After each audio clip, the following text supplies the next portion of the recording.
আমরা উচ্চ মাধ্যমিক গণিতের দ্বিতীয় পত্রের প্রথম অধ্যায়, যেটির নাম বাস্তব সংখ্যা, তার প্রথম সেশনে আলোচনা করেছিলাম বাস্তব সংখ্যার সংজ্ঞা, অসমতা, অসমতার বৈশিষ্ট্য, মডুলাস বা পরম মান এবং এই সংশ্লিষ্ট বেশ কিছু অঙ্ক আমরা সমাধান করেছিলাম। আজকে আমরা দ্বিতীয় অর্থাৎ বাস্তব সংখ্যার শেষ লেকচারে যে বিষয়গুলো নিয়ে আলোচনা করব সেটি হলো মূলত বাস্তব সংখ্যা শ্রেণী বিভাগ। আর এই বাস্তব সংখ্যার শ্রেণী বিভাগ করতে গেলে আমাদের যে বিষয়গুলো প্রয়োজন হবে সেই বিষয়গুলো নিয়ে আমরা আগে আলোচনা করব, যেটিকে আমরা ওই শ্রেণী বিভাগের কনসেপ্ট বা বেসিক বলতে পারি। ভিউয়ার্স, একটি কথা বলে রাখা ভালো, ইন্টারমিডিয়েট পরীক্ষার জন্য ইন্টারমিডিয়েট ম্যাথে যে এমসিকিউ আসে, সাথে সাথে ইন্টার পরবর্তী বিভিন্ন বিশ্ববিদ্যালয়ে ভর্তি পরীক্ষায় যে এমসিকিউ এসে থাকে, সেই এমসিকিউগুলোর সিংহভাগ কিন্তু তৈরি হয় এই বাস্তব সংখ্যার শ্রেণীবিভাগ বা কনসেপ্ট থেকে। এখন আমরা সেই বিষয়টি শুরু করি। ভিউয়ার্স, আমরা যদি পূর্ণ সংখ্যার সংজ্ঞা দেখি তাহলে সংজ্ঞাটি হলো যে সকল সংখ্যার হর শুধুমাত্র 1, যেমন 3 কে আমরা 3/1 বলতে পারি, কিন্তু 3/2 বলতে পারি না, তার মানে এর হর 1। -5 কে -5/1 বলতে পারি, 7 কে 7/1 বলতে পারি, তার মানে আমরা দেখতে পেলাম -5, 3 এবং 7 এ সকল সংখ্যার হর 1। সেক্ষেত্রে আমরা বলবো এই সংখ্যাগুলো পূর্ণ সংখ্যা, অর্থাৎ যে সকল সংখ্যার হর শুধুমাত্র 1 তাদেরকে আমরা পূর্ণ সংখ্যা বলবো। ঠিক তেমনি ভাবে যাদের হর 1 এবং 0 নয়, যেমন 3 হর কিন্তু 0 ও না 1 ও না, তেমনি ভাবে 4/9 এই সংখ্যাটির হরও কিন্তু 0 ও না 1 ও না, সেক্ষেত্রে আমরা এই জাতীয় সংখ্যাকে বলবো ভগ্নাংশ। যদি কোনো সংখ্যার হর 0 হয়, যেমন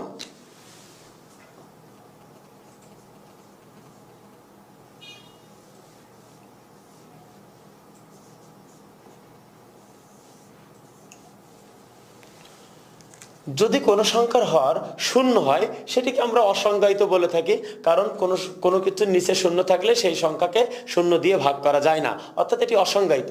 আবার যদি 1 হয় সেটিকে আমরা পূর্ণ সংখ্যা বলে থাকবো। তার মানে 0 আর 1 বাদ দিয়ে যদি অন্য কোনো সংখ্যা তার হরে আসে, সেটা প্লাস হতে পারে, মাইনাস হতে পারে, সে সকল সংখ্যাকে আমরা বলবো ভগ্নাংশ।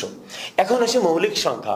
মৌলিক সংখ্যা হলো 1 এবং সেই সংখ্যা দ্বারা যে সকল সংখ্যা বিভাজ্য, আর কোনো সংখ্যা দিয়ে তাদেরকে ভাগ করা যাবে না। যেমন 3 কে ভাগ করা যায় 1 দিয়ে, 3 কে ভাগ করা যায় 3 দিয়ে। তেমনি ভাবে 17 কে ভাগ করা যায় 1 দিয়ে, 17 কে ভাগ করা যায় 17 দিয়ে। তার মানে এই সকল সংখ্যা 1 এবং ওরা নিজেরা দ্বারা বিভাজ্য, অন্য কোন সংখ্যা দিয়ে বিভাজ্য না। এরকম যত ধরনের সংখ্যা আমাদের আছে সে সংখ্যাগুলোকে আমরা বলবো মৌলিক সংখ্যা। এবার আসি সহমৌলিক। সহমৌলিক সংখ্যাটা কিন্তু একটি জোড়া বা পেয়ারের জন্য প্রযোজ্য। যেমন আমরা 3/4 বলতে পারি। 3/4 মানে কি? এটা একটি জোড়া, 3 এবং 4 একটা জোড়া। এই জোড়ার মধ্যে সাধারণ উৎপাদক 1, অর্থাৎ 1 ছাড়া 3 কে এবং 4 কে সাধারণ অন্য কোনো উপাদান বা সংখ্যা নেই বা উৎপাদক নেই যেটা দিয়ে ভাগ করা যায়। 2/5 একেও কিন্তু 1 ছাড়া অন্য কোনো সংখ্যা দিয়ে ভাগ করা যায় না। কিন্তু আমরা যদি দেখি 6/9 সেক্ষেত্রে দেখতে পাবো এটি 3 দিয়ে বিভাজ্য, 1 দিয়ে বিভাজ্য। সংজ্ঞা হলো সাধারণ উৎপাদক শুধুমাত্র 1, তার মানে এটি সহমৌলিক নয়। অর্থাৎ আমরা এই যে 4টি সংজ্ঞা শিখলাম উদাহরণ সহ, এই সংজ্ঞাগুলো কিন্তু আমাদের বাস্তব সংখ্যার শ্রেণী বিভাগে কাজে লাগবে। তাহলে বন্ধুরা আমরা চলে যাই বাস্তব সংখ্যার শ্রেণী বিভাগে। তো ভিউয়ার্স, আমরা আজকের লেকচারের দ্বিতীয় সেশনে যাব, সেটি হলো বাস্তব সংখ্যার পূর্ণাঙ্গ শ্রেণীবিভাগ বা ক্লাসিফিকেশন। আমরা আগেই বলে রেখেছি যে বাস্তব সংখ্যা তারাই যাদেরকে বর্গ করার পরে ধনাত্মক হয়। কিন্তু এই বাস্তব সংখ্যাকে যদি আমরা ভাগ করি তাহলে দুই ধরনের সংখ্যা পাই, একটি হলো মূলদ সংখ্যা আর একটি হলো অমূলদ সংখ্যা। এখন যদি সংজ্ঞাতে আসি আমরা, তাহলে দেখতে পাবো মূলদ সংখ্যা হলো সে সকল সংখ্যা যাদেরকে p/q আকারে প্রকাশ করা যায়, যেখানে q শূন্য হতে পারবে না। কারণ আমরা একটু আগে শিখলাম q যদি শূন্য হয় তাহলে সে সংখ্যাটি অসংজ্ঞায়িত হয়ে যায়, সেটি আর বাস্তব সংখ্যার মধ্যে থাকে না, তাই কিউ শূন্য হতে পারবে না। এটি প্রথম সত্য। দ্বিতীয় সত্য হলো এই পি আর কিউ এর মধ্যে সাধারণ উৎপাদক থাকতে হবে 1। যদি তাই থাকে সে সকল সংখ্যাকে আমরা মূলদ সংখ্যা বলে থাকবো। যদি আমরা উদাহরণ দিতে চাই তাহলে আমরা কি বলতে পারি?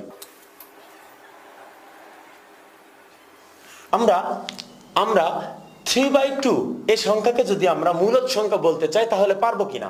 সেক্ষেত্রে আমরা দেখব 3/2 p/q, q is not equal 0, তার মানে 2 0 না, তার মানে এটিকে আমরা আপাতত দৃষ্টিতে বলতে পারবো মূলদ সংখ্যা যদি এই সত্যটা সমর্থন করে। দেখি এই সত্যটা কি সমর্থন করে কিনা।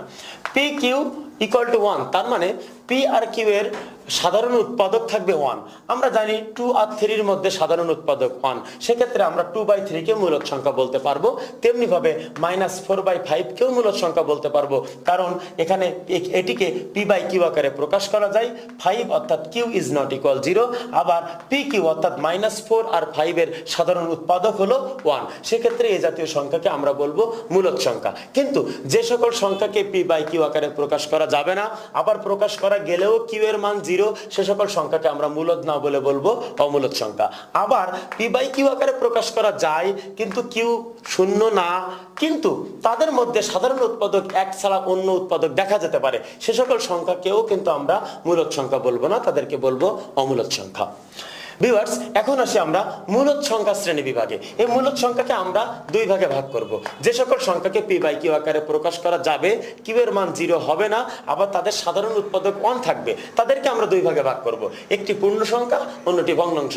আমরা পূর্ণ সংখ্যার ভগ্নাংশের সংখ্যা কিন্তু এই মাত্রই দেখলাম, যাদের হর শুধুমাত্র 1 অর্থাৎ 0 এর হর কিন্তু 1 এর হর 1, -1 তার হর 1, 2 -2 +3 -3 এ সকল সংখ্যাকে আমরা বলবো পূর্ণ সংখ্যা।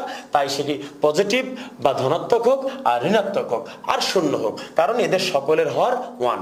পক্ষান্তরে যাদের হর 1 এবং শূন্য নয়, যেমন 3/5, পক্ষান্তরে যাদের হর 1 এবং শূন্য নয়, যেমন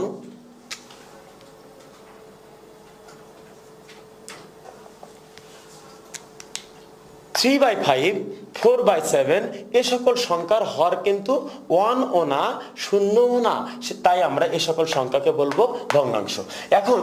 এখন ভিউয়ার্স, আমরা এই ভগ্নাংশের মধ্যে দেখতে পাচ্ছি শূন্য, ধনাত্মক এবং ঋণাত্মক। তার মানে এই ভগ্নাংশকে আমরা আপাতত দৃষ্টিতে দুই ভাগে ভাগ করতে পারি, একটি ঋণাত্মক, অপরটি অঋণাত্মক। অঋণাত্মক বলতে 0, 1, 2, 3 এই সমস্ত সংখ্যা, আর ঋণাত্মক বলতে -1, -2, -3। যদি আমরা এখানে লিখি তাহলে আমরা এই পুরো পূর্ণ সংখ্যাকে দুই ভাগে ভাগ করে ফেললাম, একটি ঋণাত্মক, একটি অঋণাত্মক। ঋণাত্মক বলতে -1, -2, -3, আর অঋণাত্মক বলতে 0, 1, 2, 3 এই সংখ্যাগুলো বোঝায়। যেখানে এই অঋণাত্মক সংখ্যাকে আমরা আবারও দুই ভাগে ভাগ করতে পারি, একটি 0, একটি ধনাত্মক। 0 বলতে একটি, আর ধনাত্মক বলতে 1 থেকে শুরু, এটি চলতে থাকবে অসীম পর্যন্ত। এই 1 থেকে শুরু কিন্তু অসীম পর্যন্ত এই সকল ধনাত্মক সংখ্যার আরেকটি নাম হচ্ছে স্বাভাবিক সংখ্যা। আমরা বুঝতে পারলাম এই স্বাভাবিক সংখ্যাকে ধনাত্মক পূর্ণ সংখ্যা বলে। ধনাত্মক পূর্ণ সংখ্যা মূলদ সংখ্যার একটি অংশ, আর এই মূলদ সংখ্যা বাস্তব সংখ্যার একটি অংশ। তার মানে এখন যদি কেউ প্রশ্ন করে 3 কি বাস্তব সংখ্যা, দুই ভাবে বলতে পারি। একটি হলো একটি স্বাভাবিক সংখ্যা, স্বাভাবিক সংখ্যাটা হলো পূর্ণ সংখ্যার অংশ, পূর্ণ সংখ্যাটা মূলদ সংখ্যার অংশ, মূলদ সংখ্যাটা বাস্তব সংখ্যার অংশ। সেক্ষেত্রে আমরা বলতে পারি এই 3 একটি বাস্তব সংখ্যা। পক্ষান্তরে আমরা আরেকটি উত্তর দিতে পারি, 3 কে বর্গ করলে +9, তার মানে কোন সংখ্যার বর্গ যদি ধনাত্মক হয় সে সংখ্যাকে আমরা বাস্তব সংখ্যা বলতে পারি। দুই ভাবে আমরা বলতে পারি 3 একটি বাস্তব সংখ্যা। ভিউয়ার্স, আমরা বাস্তব সংখ্যা শ্রেণী বিভাগ দেখলাম বিস্তারিতভাবে। এখন এই যে কনসেপ্ট, এই যে বেসিক আমরা এইমাত্র শিখলাম, এটিকে কাজে লাগিয়ে এখন প্রমাণ করব √2, √3, √5, √7 ইত্যাদি সংখ্যা অমূলদ সংখ্যা। একটি বিষয় দেখার আছে, যদি কোনো সংখ্যাকে আমরা অমূলদ সংখ্যা প্রমাণ করতে চাই তাহলে কিন্তু এই অমূলদ সংখ্যার আপাতত দৃষ্টিতে কোনো শ্রেণী বিভাগ নেই। যদি না থাকে তাহলে আমরা কোনো সিঁড়ি পাচ্ছি না, আমরা একমাত্র সিঁড়ি পাচ্ছি স্বাভাবিক সংখ্যা, অঋণাত্মক সংখ্যা, পূর্ণ সংখ্যা, মূলদ সংখ্যা, বাস্তব সংখ্যা। তাহলে সরাসরি অমূলদ সংখ্যা প্রমাণ করার কোনো সুযোগ আমাদের এখানে নেই। সেক্ষেত্রে আমরা কি করতে পারি, আমরা যদি বলতে পারি √2 একটি মূলদ সংখ্যা নয়, তাহলে কিন্তু √2 অমূলদ সংখ্যা, কারণ √2 বাস্তব সংখ্যা। ভিউয়ার্স, আমরা প্রথমে প্রমাণ করব √2 স্বাভাবিক সংখ্যা কিনা, ভগ্নাংশ কিনা, মূলদ কিনা। যদি না হয়ে থাকে তাহলে এটি অবশ্যই অমূলদ, কারণ √2 বাস্তব সংখ্যা। বাস্তব সংখ্যার শ্রেণী বিভাগে আমরা দেখতে পাচ্ছি দুটি অংশ, একটি মূলদ একটি অমূলদ। যদি সেটি মূলদ না হয় কিন্তু বাস্তব সংখ্যা, তাহলে সে অবশ্যই অমূলদ। সেভাবে আমরা প্রমাণ করব এই সকল সংখ্যা অমূলদ সংখ্যা। তো ভিউয়ার্স, আমরা এখন যে অঙ্কটি করব সেটি হলো প্রমাণ করো √2 একটি অমূলদ সংখ্যা। বলে রাখা ভালো, √3 একটি অমূলদ সংখ্যা, √5 একটি অমূলদ সংখ্যা, এ ধরনের যত অঙ্কই বলুক না কেন সব কিন্তু একই নিয়মে হবে, তবে একটি জোড়ের জন্য একটি বিজোড়ের জন্য। আমরা যে অঙ্কটি করব এটি জোড় সংখ্যার জন্য। যেমন √2 একটি অমূলদ সংখ্যা, প্রথমে আমরা √2 কে p/q ধরলাম। আমরা জানি p/q, যেখানে q is not equal 0, pq এর সাধারণ উৎপাদক 1, তবে সে সংখ্যাকে আমরা বলে থাকবো মূলদ সংখ্যা। অর্থাৎ আমরা ধরে নিচ্ছি, স্বীকার করে নিচ্ছি √2 একটি মূলদ সংখ্যা। যদি শেষ পর্যন্ত আমাদের লজিকে টেকে তাহলে আমরা বলবো √2 মূলদ, আর যদি না টেকে তখনই আমরা বলতে পারবো √2 একটি অমূলদ সংখ্যা। দেখি আমরা সামনের দিকে এগিয়ে যাই।